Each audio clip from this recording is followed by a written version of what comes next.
السلام علیکم ورحمۃ اللہ وبرکاتہ۔ سیرت مصطفیٰ صلی اللہ تعالیٰ علیہ وسلم پارٹ 7۔ حضرت عبد المطلب حضور اقدس صلی اللہ تعالیٰ علیہ وسلم کے دادا عبد المطلب کا اصلی نام شیبہ ہے۔ یہ بڑے ہی نیک نفس اور عابد و زاہد تھے۔ غار ہیرا میں کھانا پانی ساتھ لے کر جاتے تھے اور کئی دنوں تک لگاتار خدا کی عبادت میں مصروف رہتے۔ رمضان شریف کے مہینے میں اکثر غار ہیرا میں اعتکاف کیا کرتے اور خدا کے دھیان میں گوشہ نشین رہا کرتے تھے۔ رسول اللہ صلی اللہ تعالیٰ علیہ وسلم کا نور نبوت ان کی پیشانی میں چمکتا تھا اور ان کے بدن سے مشک کی خوشبو آتی تھی۔ اہل عرب خصوصاً قریش کو ان سے بڑی عقیدت تھی۔ مکہ والوں پر جب کوئی مصیبت آتی یا قحط پڑ جاتا تو لوگ عبد المطلب کو ساتھ لے کر پہاڑ پر چڑھ جاتے تھے اور بارگاہ خدا بندی میں ان کو وسیلہ بنا کر دعا مانگا کرتے تھے تو دعا مقبول ہو جاتی تھی۔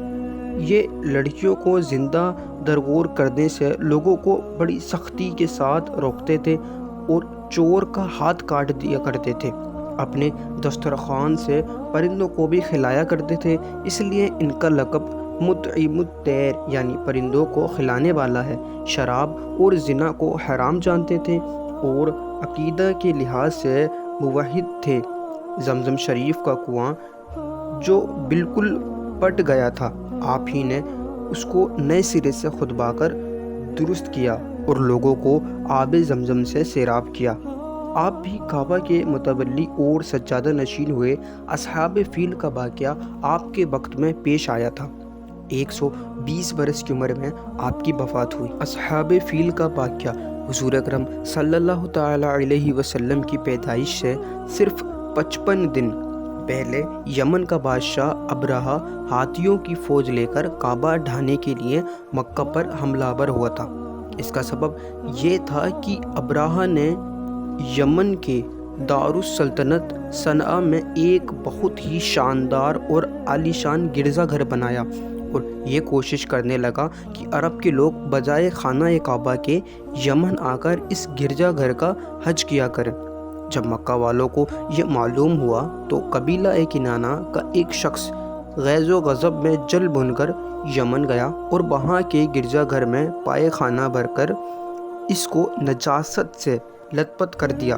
جب ابرہہ نے یہ واقعہ سنا تو وہ تہش مہش میں آپے سے باہر ہو گیا اور خانہ کعبہ کو ڈھانے کے لیے ہاتھیوں کی فوج لے کر مکہ پر حملہ کر دیا اور اس کی فوج کے اگلے دستے نے مکہ والوں کے تمام اونٹوں اور دوسرے مویشیوں کو چھین لیا۔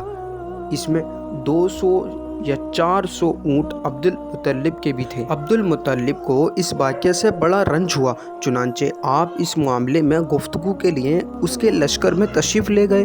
جب ابرہہ کو معلوم ہوا کہ قریش کا سردار اس سے ملاقات کرنے کے لیے آیا ہے تو اس نے آپ کو اپنے خیمہ میں بلا لیا اور جب عبد المطلب کو دیکھا کہ ایک بلند قامت، رعابدار اور نہایت ہی حسین و جمیل آدمی ہیں جن کی پیشانی پر نور نبوت کا جاہ و جلال چمک رہا ہے، تو صورت دیکھتے ہی ابرہہ مرعوب ہو گیا اور بے اختیار تخت شاہی سے اتر کر آپ کی تعظیم و تکریم کے لیے کھڑا ہو گیا اور اپنے برابر بٹھا کر دریافت کیا کہ کہیے سردار قریش، یہاں آپ کی تشریف آوری کا کیا مقصد ہے؟ عبد المطلب نے جواب دیا کہ ہمارے اونٹ اور بکریاں وغیرہ جو آپ کے لشکر کے سپاہی ہانک لائے ہیں، آپ ان سب مویشیوں کو ہمارے سپرد کر دیجیے۔ یہ سن کر ابرہہ نے کہا کہ اے سردار قریش، میں تو یہ سمجھتا تھا کہ آپ بہت ہی حوصلہ مند اور شاندار آدمی ہیں، مگر آپ نے مجھ سے اپنے اونٹوں کا سوال کر کے میری نظروں میں اپنا وقار کم کر دیا۔ اونٹ اور بکری کی حقیقت ہی کیا ہے؟ میں تو آپ کے کعبہ کو توڑ پھوڑ کر برباد کرنے کے لیے آیا ہوں، آپ نے اس کے بارے میں گفتگو ہی نہیں کی۔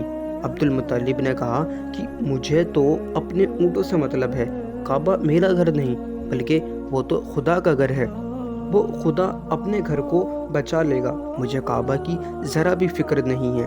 یہ سن کر ابراہہ اپنے فرعونی لہجے میں کہنے لگا کہ اے سردار مکہ، سن لیجئے، میں کعبہ کو اٹھا کر اس کی اینٹ سے اینٹ بجا دوں گا اور روئے زمین سے اس کا نام و نشان مٹا دوں گا، کیونکہ مکہ والوں نے میرے گرجا گھر کی بڑی بے حرمتی کی ہے، اس لیے میں اس کا انتقام لینے کے لیے کعبہ کو مسمار کر دینا ضروری سمجھتا ہوں۔ عبد المطلب نے فرمایا کہ پھر آپ جانیں اور خدا جانے، میں آپ سے سفارش کرنے والا کون ہوتا ہوں۔ اس گفتگو کے بعد ابراہہ نے تمام جانوروں کو واپس کر دینے کا حکم دے دیا اور عبد المطلب تمام اونٹوں اور بکریوں کو ساتھ لے کر اپنے گھر چلے گئے اور مکہ والوں سے فرمایا کہ تم لوگ اپنے اپنے مال مویشیوں کو لے کر مکہ سے باہر نکل جاؤ اور پہاڑوں کی چوٹیوں پر چڑھ کر اور دروں میں چھپ کر پناہ لو۔ مکہ والوں نے یہ کہہ کر پھر خود اپنے خاندان کے چند آدمیوں کو ساتھ لے کر خانہ کعبہ میں گئے اور دروازہ کا حلقہ پکڑ کر انتہائی بے قراری اور گریہ و زاری کے ساتھ دربار باری میں اس طرح دعا مانگنے لگے: اللہم ان المرء یمنع رحلہ فمنع رحالک وانصر علی آل الصلیب وعابدہ اليوم الآلک۔ اے اللہ، بے شک ہر شخص اپنے اپنے گھر کی حفاظت کرتا ہے، لہٰذا تو بھی اپنے گھر کی حفاظت فرما اور صلیب والوں اور صلیب کے پجاریوں یعنی عیسائیوں کے مقابلے میں اپنے اطاعت شعاروں کی مدد فرما۔ عبد المطلب نے یہ دعا مانگی اور اپنے خاندان والوں کے ساتھ لے کر پہاڑ کی چوٹی پر چڑھ گئے اور خدا کی قدرت کا جلوہ دیکھنے لگے۔ ابراہہ جب صبح کو کعبہ ڈھانے کے لیے اپنے لشکر زرار اور ہاتھیوں کی قطار کے ساتھ آگے بڑھا تو مقام مغمس میں پہنچا تو خود اس کا ہاتھی، جس کا نام محمود تھا، ایک دم بیٹھ گیا۔ ہر چند مارا اور بار بار للکارا مگر ہاتھی نہیں اٹھا۔ اسی حالت میں قہر الہی ابابیلوں کی شکل میں نمودار ہوا اور ننھے ننھے پرندے جھنڈ کے جھنڈ، جن کی چونچ اور پنجوں میں 3 کنکریاں تھیں، سمندر کی جانب سے حرم کعبہ کی طرف آنے لگے۔ ابابیلوں کے ان دل بدل لشکروں نے ابراہہ کی فوجوں پر اس زور شور سے سنگ بھاری شروع کر دی کہ آن کی آن میں ابراہہ کا لشکر اور اس کے ہاتھیوں کے پرخچے اڑ گئے۔ ابابیلوں کی سنگ باری خدا بند قہار و جبار کے قہر و غضب کی ایسی مار تھی کہ جب کوئی کنکری کسی فیل سوار کے سر پر پڑتی تھی تو وہ اس آدمی کے بدن کو چھیدتی ہوئی ہاتھی کے بدن سے پار ہو جاتی تھی۔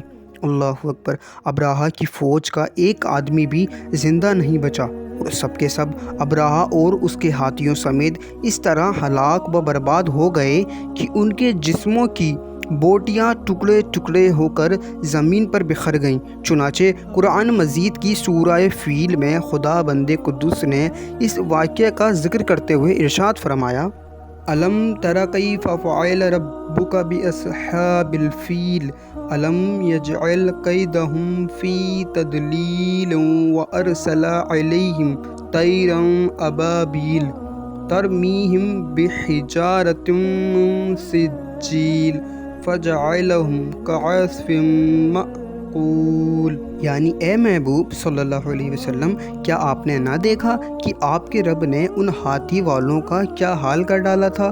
کیا ان کے داؤں کو تباہی میں نہ ڈالا تھا اور ان پرندوں کی ٹکڑیاں بھیجیں تاکہ انہیں کنکر کے پتھر سے ماریں تو انہیں چبائے ہوئے بھوس جیسا بنا ڈالا۔ جب ابراہہ اور اس کے لشکروں کا یہ انجام ہوا تو عبد المطلب پہاڑ سے نیچے اترے اور خدا کا شکر ادا کیا۔ ان کی اس کرامت کا دور دور تک چرچا ہو گیا اور تمام اہل عرب ان کو ایک خدا رسیدہ بزرگ کی حیثیت سے قابل احترام سمجھنے لگے۔